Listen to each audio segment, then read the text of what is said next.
Hello friends, आज के इस वीडियो में सीडीपी के 30 मोस्ट पीवाईक्यू क्वेश्चन का डिस्कशन करेंगे। आप सब वीडियो में अंत तक बने रहें। आज का पहला क्वेश्चन है, विकास कभी न समाप्त होने वाली प्रक्रिया है। यह विचार किससे संबंधित? अंत संबंध का सिद्धांत, निरंतरता का सिद्धांत, एकीकरण का सिद्धांत, अंत क्रिया का सिद्धांत। इसका राइट आंसर हो जाएगा ऑप्शन नंबर बी, निरंतरता का सिद्धांत। अगला क्वेश्चन है, बच्चे के बौद्धिक विकास की 4 विशिष्ट अवस्थाओं की पहचान किसने की? एरिक्सन द्वारा, स्किनर द्वारा, पियाजे द्वारा, कोहलबर्ग द्वारा। इसका राइट आंसर हो जाएगा ऑप्शन नंबर सी, बच्चे के बौद्धिक विकास की 4 विशिष्ट की पहचान जीन पियाजे के द्वारा की गई थी। अगला क्वेश्चन है, वह अवस्था जहां जब बच्चा तार्किक रूप से वस्तुओं और घटनाओं के विषय में चिंतन प्रारंभ करता है, कौन सी है? संवेदी प्रेरक अवस्था, औपचारिक संक्रियात्मक अवस्था, पूर्व संक्रियात्मक अवस्था, मूर्त संक्रियात्मक अवस्था। इसका राइट आंसर हो जाएगा ऑप्शन नंबर डी, मूर्त संक्रियात्मक अवस्था। अगला क्वेश्चन है, बच्चे दुनिया के बारे में अपनी समझ का सृजन करते हैं। इसका श्रेय किसने दिया था? पियाजे, कोहलबर्ग, कोहलबर्ग, स्किनर ने।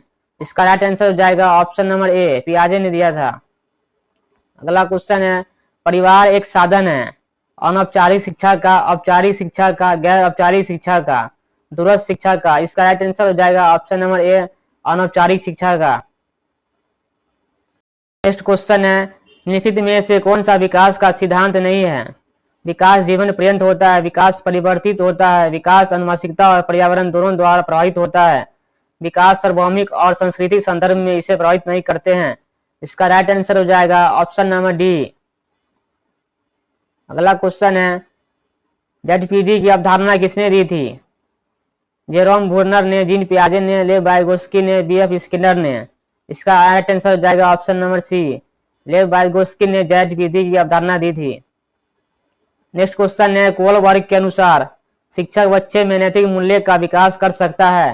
धार्मिक शिक्षा को महत्व देकर, व्यवहारिक के सख्त नियम बनाकर, नैतिक मुद्दे पर आधारित चर्चाओं में उन्हें शामिल करके, कैसे व्यवहार किया जाना चाहिए इस पर कठोर निर्देश देकर। इसका राइट आंसर हो जाएगा option number C. Next question है, प्रगतिशील शिक्षा के संदर्भ में निम्नलिखित में से कौन सा कथन जॉन डेवी के अनुसार उपयुक्त है? प्रगतिशील शिक्षा के संदर्भ में निम्नलिखित में से कौन सा कथन जो है जॉन डेवी के अनुसार प्रयुक्त है? कक्षा में पाठ्यक्रम का कोई स्थान नहीं होना चाहिए, विद्यार्थियों को स्वयं की सामाजिक समस्याओं को सुलझाने में सक्षम होना चाहिए, जिज्ञासा विद्यार्थी में स्वभाव में अंतर्निहित नहीं बल्कि इसका कार्यान्वयन किया जाना चाहिए, कक्षा में विद्यार्थी का निरीक्षण करना चाहिए न कि सुनना चाहिए। इसका राइट आंसर हो जाएगा option number B. Next question है, अंतर्दृष्टि सूझ द्वारा सीखने के सिद्धांत में कोहलर ने किस पर प्रयोग किया था? कुत्तों पर, वन मनुष्यों पर, बिल्ली पर, चूहे पर। इसका राइट आंसर हो जाएगा option number B. Next question, निम्नलिखित में से कौन सा बुद्धि का सिद्धांत नहीं है? एक तत्व सिद्धांत, द्वि तत्व सिद्धांत, बहुतत्व सिद्धांत, प्रत्यागमन का सिद्धांत। इसका राइट आंसर हो जाएगा option number D. Next question है, बुद्धि लब्धि आईक्यू मापने के जन्मदाता कौन है? स्टर्नर, बीने, टर्मन, इनमें से कोई नहीं। इसका राइट आंसर हो जाएगा ऑप्शन नंबर सी, टर्मन। अगला क्वेश्चन है, स्कैफोल्डिंग पाठ ढांचा की कल्पना किसके द्वारा दी गई थी? पियाजे, वाइगोस्की, स्किनर, वाटसन। इसका राइट आंसर हो जाएगा ऑप्शन नंबर बी, वाइगोस्की के द्वारा। नेक्स्ट क्वेश्चन है, एक समावेशी कक्षा में शिक्षक को विशिष्ट शैक्षिक योजना को तैयार नहीं करना चाहिए, कभी कभी तैयार करना चाहिए, सक्रिय रूप से तैयार करना चाहिए, तैयार करने के लिए हतोत्साहित होना चाहिए। इसका राइट आंसर हो जाएगा ऑप्शन नंबर सी, सक्रिय रूप से तैयार करना चाहिए। अगला क्वेश्चन है, पठन वैकल्य डिसलेक्सिया बच्चों के प्राथमिक लक्षण क्या है? न्यून अवधान विकार, अपसारी चिंतन, पढ़ने में धारा प्रभाविकता, धारा प्रभाव पढ़ने की अक्षमता, एक ही गति विषय कार्य को बार बार दोहराना। इसका राइट आंसर हो जाएगा ऑप्शन नंबर सी, धारा प्रवाह पढ़ने की अक्षमता। अगला क्वेश्चन है, अधिगम का व्यवहारिक सिद्धांत निम्नलिखित में से कौन सा है? संबंध प्रतिक्रिया का सिद्धांत, स्किनर का क्रिया प्रस्तुत अनुबंधन का सिद्धांत, प्रलंबन का सिद्धांत, उपयुक्त में से सभी। इसका राइट आंसर हो जाएगा ऑप्शन नंबर डी। अगला क्वेश्चन है, निम्नलिखित में से कौन सी लॉरेंस कोरबर्स के द्वारा प्रस्तावित नैतिक विकास की एक अवस्था है? प्रस्तुतिक अवस्था, सामाजिक अनुबंधन अभिविन्यास, मूर्त संख्यात्मक अवस्था, उद्योग बनाम अहीनता का अवस्था। इसका राइट आंसर हो जाएगा ऑप्शन नंबर बी, सामाजिक अनुबंध अनुविन्यास कोल वर्ग के द्वारा प्रस्तावित निधि विकास की व्यवस्था है। अगला क्वेश्चन है, प्रगतिशील शिक्षा में अपरिहार्य है कि कक्षा कक्ष सत्यवादी होता है जहां शिक्षक आदेश देता है, लोकतांत्रिक होता है और समझने के लिए बच्चों को पर्याप्त स्थान दिया होता है, शिक्षक के पूर्ण नियंत्रण में होता है, सबके लिए मुक्त होता है जिसमें शिक्षक अनुपस्थित होता है।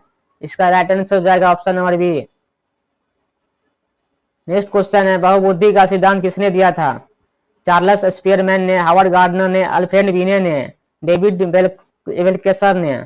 इसका राइट आंसर हो जाएगा ऑप्शन नंबर बी, बहुबुद्धि का सिद्धांत हार्वर्ड गार्डनर ने दिया था। नेक्स्ट क्वेश्चन है, लैंगिक रूढ़िवादिता को कम करने के लिए एक शिक्षक को क्या करना चाहिए? लड़कों और लड़कियों के लिए अलग अलग बैठने की व्यवस्था करना, लड़कों को भारी काम और लड़कियों को हल्के काम सौंपना, गैर पारंपरिक भूमिकाएं में दोनों लिंगों को शामिल करना जैसे पुरुष रसोई या महिला ड्राइवर, केवल लड़कियों को नृत्य प्रतियोगिता में भाग लेने के लिए प्रोत्साहित करना। इसका राइट आंसर हो जाएगा option number C. Next question है, छात्र केंद्रित शिक्षण शास्त्र की क्या विशेषता है? केवल पाठ्य पुस्तक पर निर्भर होना, बच्चे के अनुभव को प्रमुखता देना, यंत्रबंद याद कराना, योग्यता के आधार पर। तो छात्र केंद्रित शिक्षण शास्त्र की व्यवस्थाएं हैं, बच्चों को अनुभव को प्रमुखता देना। इसका right answer option number B हो जाएगा। अगला क्वेश्चन है, संवेग और संज्ञान का एक दूसरे से है, पूर्णता अलग है, स्वतंत्र है, सन्निहित है, सम्मिलित नहीं है। इसका राइट आंसर हो जाएगा ऑप्शन नंबर सी, सन्निहित है एक दूसरे से संवेग और सिद्धांत। अगला क्वेश्चन है, संरचनावादी ढांचे में अधिगम प्राथमिक रूप से यंत्रवाद याद करने पर आधारित है, प्रलंबन पर आधारित है, केंद्रित है, अनुबंधन द्वारा अर्जित है, अबोधन अर्थ निर्माण। इसका राइट आंसर हो जाएगा ऑप्शन नंबर डी। अगला क्वेश्चन है, बच्चों को संकेत देना तथा आवश्यकता पड़ने पर सहयोग प्रदान करना निम्नलिखित में से किसका उदाहरण है? प्रलंबन, अनुबंधन, मॉडलिंग, पाठ ढांचा। इसका राइट आंसर हो जाएगा ऑप्शन नंबर डी। अगला क्वेश्चन है, निम्नलिखित में से व्यवहारों में से कौन सा जीन पियाजे के द्वारा प्रस्तावित मूर्त संख्यात्मक अवस्था की विशेषता करता है? स्थगित अनुकरण, पदार्थ स्थापित, वर्ग समावेशन, संरक्षण, परिकल्पित निगमनात्मक तर्क, प्रतीकात्मक खेल। इसका राइट आंसर हो जाएगा ऑप्शन नंबर बी। अगला क्वेश्चन है, सृजनात्मकता का प्रमुख लक्षण निम्नलिखित में से कौन सा है? अतिक सक्रियता, अतिसक्रियता, अपसारी चिंतन, अभिसारी चिंतन। सृजनात्मकता का मुख्य लक्षण जो इसमें से है ऑप्शन नंबर सी इसका हो जाएगा। अपसारी चिंतन जो है सृजनात्मकता का प्रमुख लक्षण है। अगला क्वेश्चन है, समावेशी शिक्षा मानती है कि हमें डैश को डैश के अनुरूप बदलना है। व्यवस्था बच्चे, बच्चे व्यवस्था, परिवार परिवेश, बच्चे पाठचार्य। इसका right answer option number A हो जाएगा। समावेशी शिक्षा मानती है कि व्यवस्था को बच्चे के अनुरूप बदलना है। नेक्स्ट क्वेश्चन है, बच्चे की गलतियां और भ्रांतियां शिक्षण अधिगम प्रक्रिया में एक मुख्य रुकावट है, दर्शाती है कि बच्चे कितने लापरवाह है। शिक्षण अधिगम प्रक्रिया में एक महत्वपूर्ण कदम है क्योंकि यह उनके सोचने की प्रक्रिया को समझने में मदद करती है, वो अनदेखा करना चाहिए। इसका राइट आंसर हो जाएगा option number C. Next question है, खेल शिक्षण विधि के प्रतिपादक कौन थे? सुकरात, फ्रोबेल, किलपैट्रिक, अरस्तु। इसका राइट आंसर हो जाएगा ऑप्शन नंबर बी, फ्रोबेल थे। नेक्स्ट क्वेश्चन, आज का लास्ट क्वेश्चन है। अगला क्वेश्चन है, राष्ट्रीय पाठ्यचर्या रूपरेखा 2005 एनसीएफ के अनुसार शिक्षक की एक भूमिका होती है, सत्यवादी का, अभिकनीय का, सुविधादाता का, अनुमति परक का। इसका right answer option number C हो जाएगा, सुविधादाता।